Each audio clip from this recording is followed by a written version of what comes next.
다 같이 사도신경으로 신앙 고백하시겠습니다.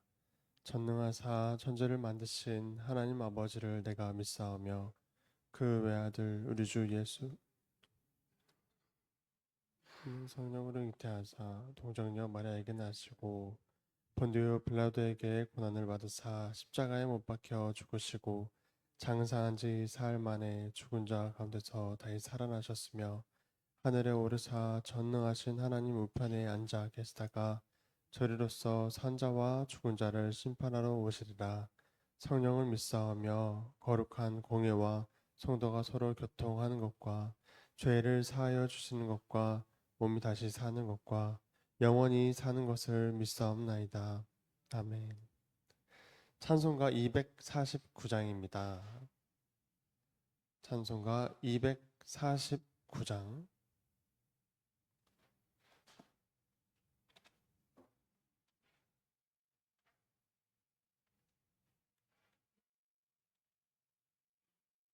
찬송가 249장. 주 사랑하는 자 다 찬송할 때에 함께 찬양하도록 하겠습니다. 249장입니다.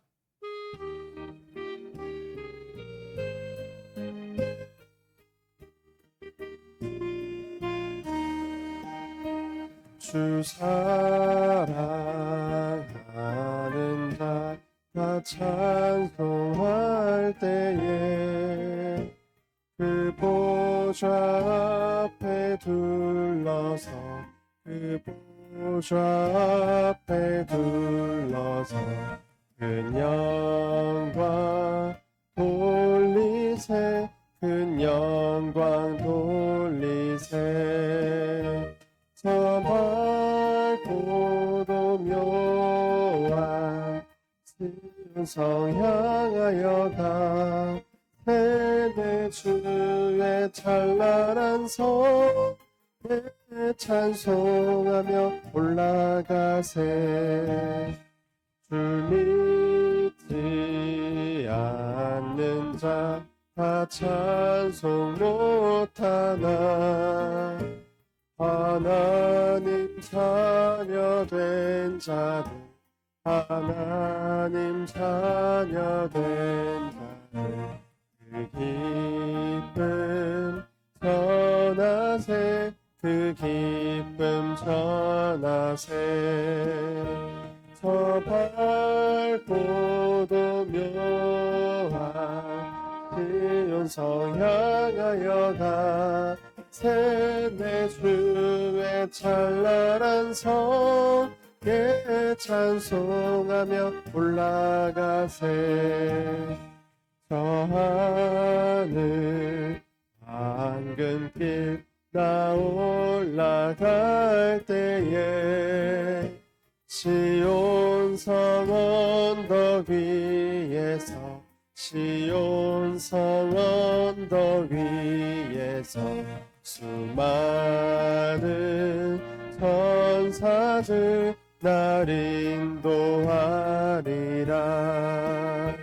저 맑고도 묘한 시온성 향하여 가 세대 주의 찬란한 성에 찬송하며 올라가세 내 눈물 다 씻고 늘 찬송 부르리 저 임마누엘 주 앞에 저 임마누엘 주 앞에 나 영광 누리리 나 영광 누리리 저 밝고도 묘한 시온성 향하여 가 세대 주의 찬란한 성에 찬송하며 올라가세 아멘. 기도드리겠습니다. 거룩하신 하나님 아버지, 이 새벽 가운데 주님의 말씀을 함께 나눕니다.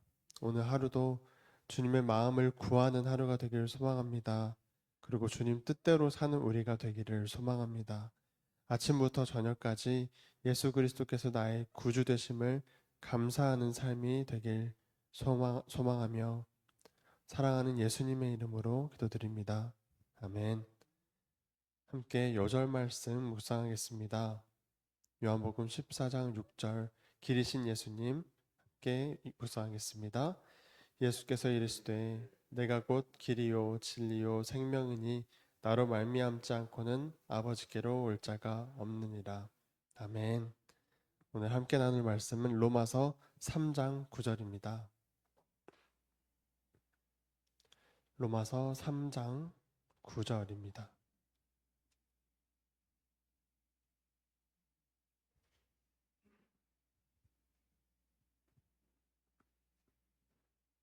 로마서 3장 9절. 네, 함께 읽도록 하겠습니다. 그러면 어떠하냐? 우리는 나으냐? 결코 아니라. 유대인이나 헬라인이나 다 죄 아래에 있다고 우리가 이미 선언하였느니라. 아멘. 로마서 3장에서는 드디어 의에 대하여서 이렇게 나오기 시작합니다. 지금까지 1장, 2장 동안 참 질책하고 책망하는 말씀들이 많았는데, 네, 이제 3장부터 의, 네, 또 우리 호남 사람들이 의 발음을 잘 못한다고 하더라고요. 네, 의에 대하여서 이제 3장부터 나오기 시작합니다. 의롭다 칭하여 주심으로 죄인이 의롭게 되는 은혜는 정말 놀라운 것이기 때문에 우리 그리스도인들에게 의는 참 중요합니다. 하지만 은혜를 값없이 받으면 안 되기에 바울은 1장과 2장 내내 죄에 대하여 말해주고 있습니다. 은혜가 실제로 나라는 사람에게 은혜로 다가오기 위하여서는 죄에 대하여서 알아야 하는 것입니다.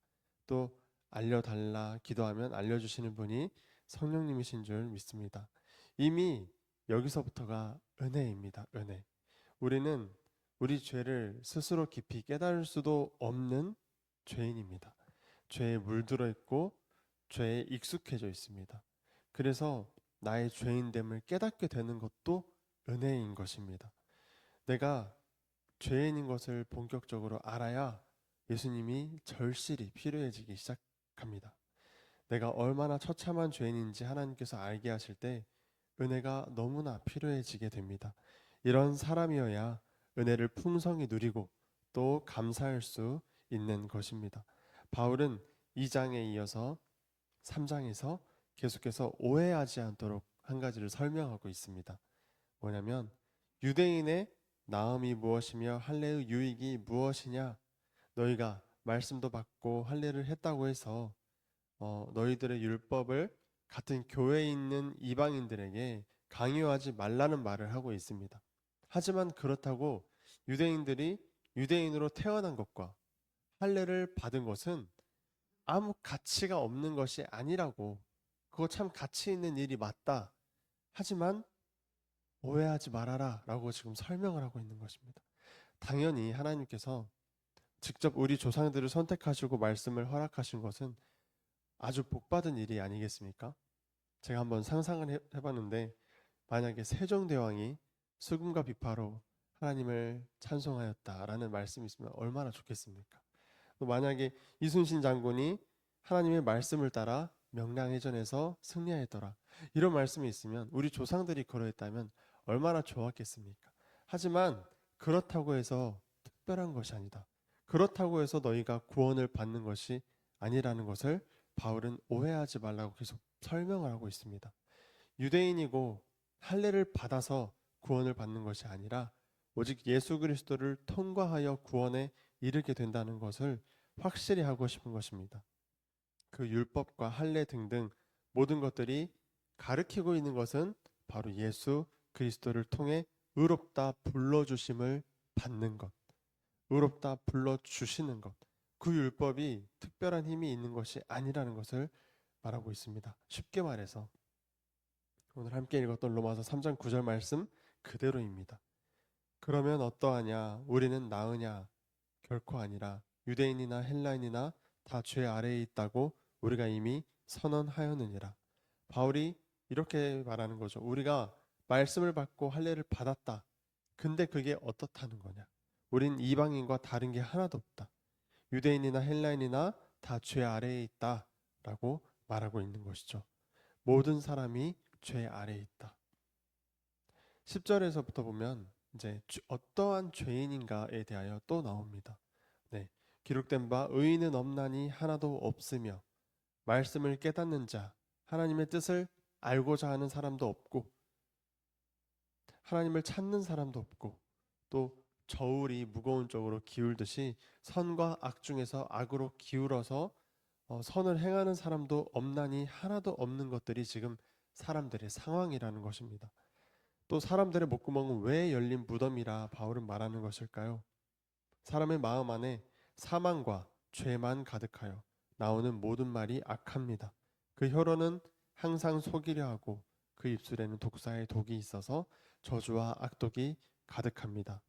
그 발은 피 흘리는 데 빠르고 사람들이 가고자 하는 길에는 파멸과 고생만 있고 평강의 길은 알지 못한다라고 그들은 또 눈앞에 하나님을 두려움이 없습니다라고 바울은 말하고 있습니다. 사람이 내가 정말 이 정도로 죄인인가? 라고 생각할 수 있도록 바울은 지금 말을 해주고 있는 것입니다. 그리고 참으로 우리는 그러합니다. 스스로가 죄인인 것을 깨달아야 합니다. 제가 최근에 듣게 된 이야기인데 사람이 겸손해지는데 60년, 최소 60년이 걸린다고 합니다. 네. 내가 얼마나 가치 없는 죄인인가를 깨닫는데 최소 60년이 걸린다는 말을 들었습니다. 그러니 이 율법을 주신 이유도 로마서 3장 20절에 보면 그러므로 율법의 행위로 그의 앞에 의롭다 하심을 얻을 육체가 없나니 율법으로는 죄를 깨달음이니라. 나는 율법을 지키니 거룩하다고 생각하라고 율법을 주신 것이 아니라 나는 율법을 지킬 수가 없는 죄인이구나. 율법을 통해 예수님을 발견해야 하는구나 라고 주신 것이 바로 율법인 것이죠. 613가지의 율법이 있었습니다. 네, 제가 이 율법들을 통해서 과연 나는 구원을 받을 수 있는가 궁금해져서 다 찾아보고 읽어봤습니다. 뭐 저희가 익히 아는 율법들, 다른 신을 섬기지 말라, 또 부모를 공경해라, 간음하지 말라, 탐내지 말라. 우리가 들어본 율법들부터 들어보지 못했던 안식법들이나 또 어떤 제사법들 이러한 것들이 613가지의 조항들이 있었습니다. 이 율법들을 쭉 읽어보니 저는 구원을 받을 수가 없었습니다. 저는 이미 알고 있는 저희 10계명도 지키지 못하는 사람이었습니다. 부모님을 공경하지 못했던 적도 많고 마음으로는 얼마나 간음이 올라오는지도 모르겠습니다. 이웃의 것을 탐낸 적도 많습니다. 저는 이 율법들을 다 지키지 못합니다. 하지만 이 율법들을 쭉 읽고 있자니 이런 생각이 들었습니다. 하나님께서 이스라엘 백성들을 참 사랑하셨구나라는 생각이 들더라고요. 왜냐하면 이 율법들을 꼭 자기 자식에게 하나님께서 말하는 것 같았어요. 만약 자녀가 20살이 되어 대학교에 가고 집을 떠나서 혼자 살게 되었을 때 부모님들은 밥을 어떻게 짓는지, 반찬은 어떻게 하는지, 설거지는 어떻게 하는지, 빨래는 어떻게 하는지, 청소는 어떻게 하는지 너무나 알려주고 싶지 않겠습니까? 얘가 부모를 떠나서 살 수나 있을까 걱정이 되지 않겠습니까? 하나님께서도 이 이스라엘 백성들을 보면서 똑같은 마음이셨던 것 같아요. 상한 음식을 먹고 배탈이 나진 않을까? 또 무분별하게 막 성관계를 하여서 전염병이 생기진 않을까? 벽에 곰팡이가 쓴 것을 보고 또 놀라진 않을까? 이런 것까지 세세하게 하나님께서는 이스라엘 백성들에게 말을 해주고 있었습니다. 율법의 완성은 바로 하나님의 사랑이셨구나 라는 것이 확실한 것 같았습니다. 방금 읽었듯이 율법의 행위로 그의 앞에 의롭다 하심을 얻을 육체가 없나니 율법으로는 죄를 깨달음이니라. 우리는 우리가 죄인인 것을 말씀을 통해서 깨달아야 합니다. 교회만 오면 사람들이 죄인이다 죄인이다 라고 하니까 죄인인갑다 하고 끝나는 것이 아니라 말씀을 통해 마음에 와닿았으면 좋겠습니다. 그러니까 말씀을 조금 읽어보아야 합니다. 하나님 마음을 알고 싶어 하셔야 합니다. 말씀을 읽으라는 말이 말씀을 읽는 공로를 하시라는 말로 들리시면 안 됩니다. 뭐 평생 100번을 성경을 읽은 사람이 구원을 못 받을 수도 있는 것이고 한 번도 안 읽은 사람이 구원을 받을 수도 있는 것이죠. 그거는 하나님께 달렸죠. 중요한 것은 마음입니다. 마음. 얼마나 진심이십니까? 얼마나 진심으로 내 소원이 이루어지기를 위해서 기도하는 게 아니라 얼마나 진심으로 하나님의 마음을 알고 싶어 하십니까? 아까 또 죄에 대하여서 말씀을 드릴 때 아무도 하나님의 뜻을 궁금해 하지도 않고 또 그런 것이 사람들이라는 말씀이 있었습니다. 우리는 내 소원이 이루어지는 것보다 하나님의 뜻을 궁금해하고 있는지 스스로 물어보아야 합니다. 마태복음 6장에서 이렇게 말씀하십니다. 먼저 그의 나라와 의를 구하라. 다른 것들은 다 이방인들이 구하는 것이라. 너희 하늘 아버지께서 이 모든 것이 너희에게 있어야 할 줄을 아시느니라 라고 예수님이 말씀하셨습니다. 아버지께서 우리 한 사람 한 사람에게 뭐가 필요한지를 이미 아시느니라.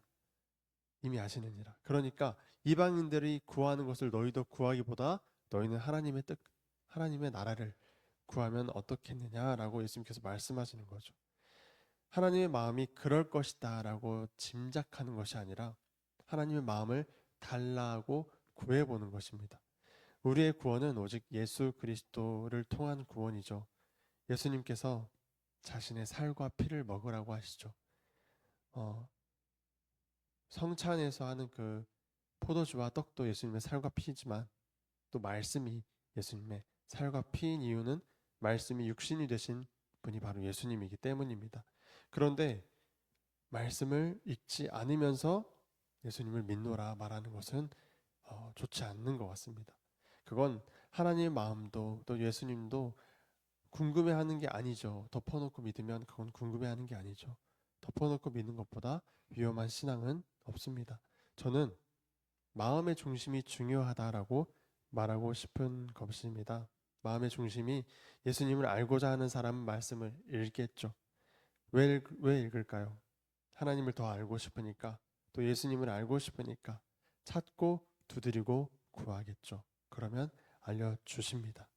말씀이 우리 마음에 들어오게 되면 신기한 일이 일어나게 됩니다. 네. 우리는 어떤 회심이라는 것을 체험하게 됩니다.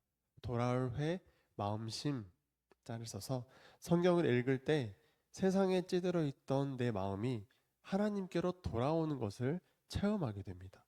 이 마음이 돌아오는 것 또한 나의 힘이 아닙니다. 나의 공로가 아닙니다.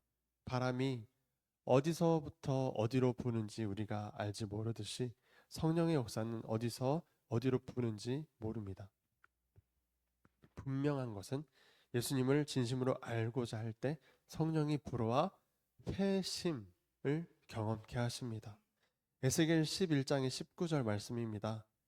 내가 그들에게 한 마음을 주고 그 속에 새 영을 주며 그 몸에서 돌 같은 마음을 제거하고 살처럼 부드러운 마음을 주어 라는 말씀이 있습니다. 우리의 회심, 우리 각자의 마음이 하나님께로 돌아오는 역사는 하나님께서 우리 마음에 새 영을 주셔서 우리 마음의 돌 같은 마음을 제거하시고 살처럼 부드러운 마음을 주시는 겁니다. 에스겔은 이것을 예언하였지만 지금 우리는 이것을 보고 경험해야 합니다. 실제로 내 안에 새로운 영이 들어오는 것이고 태어나는 것인데 이때 비로소 말씀이 이전과는 다르게 읽어지기 시작합니다. 이전에는 읽기도 어렵고 그냥 듣기만 하였던 말씀이 이제 이 부드러워진 내 마음에 스며드는 경험을 하게 됩니다. 성령께서 내 마음에 들어오심으로 말씀이 이 마음에 다 심기는 겁니다. 말씀이 꿀처럼 달게 느껴지고 말씀이 진실로 내 영의 양식처럼 먹어지기 시작할 것입니다. 성령께서 내 마음에 들어오실 때 하나님의 마음을 알게 되는 것입니다. 말씀을 정리하겠습니다. 유대인들이 하나님께 선택을 받고 할례를 받았다고 하여 구원을 받는 것이 아닙니다. 유대인이나 헬라인이나 모두가 죄인입니다. 우리 또한 죄인입니다. 내가 얼마나 죄인인지 생각해 보게 하는 것이 바로 율법이고 또 성경인 것입니다. 내가 죄인인 것이 깊이 와닿게 되는 것이 바로 성령의 은혜, 성령의 역사이고, 그래서 우리 모두에게 예수 그리스도의 도우심이 절실히 필요해지기까지 우리가 자라났으면 좋겠습니다. 예수님을 믿는 것부터 믿음이 자라기까지 우리가 할 수 있는 것은 실로 아무것도 없습니다. 하나님께 우리의 인생을 맡기고 적어도 하나님의 뜻을 알고자 성경을 읽을 때 새 영이 우리 마음에 들어와 말씀을 꿀처럼 달게 하실 그 역사를 고대하고 또 소망하겠습니다. 기도하겠습니다. 감사합니다, 주님. 주님만이 길이요, 진리요, 생명이십니다. 주님만이 우리의 구원자이십니다. 이 은혜를 더 깊이, 더 풍성히 알고 누리기 위하여 나의 죄를 또한 깊이 깨닫게 하여 주시옵소서. 그래서 나는 주님이 너무나 필요하다고 날마다 고백하며 살게 하여 주시옵소서. 말씀을 단 하루도 먹지 않으면 영이 죽어가는 것만 같다고 고백하게 하소서. 감사합니다, 주님. 예수님의 이름으로 기도드립니다. 아멘.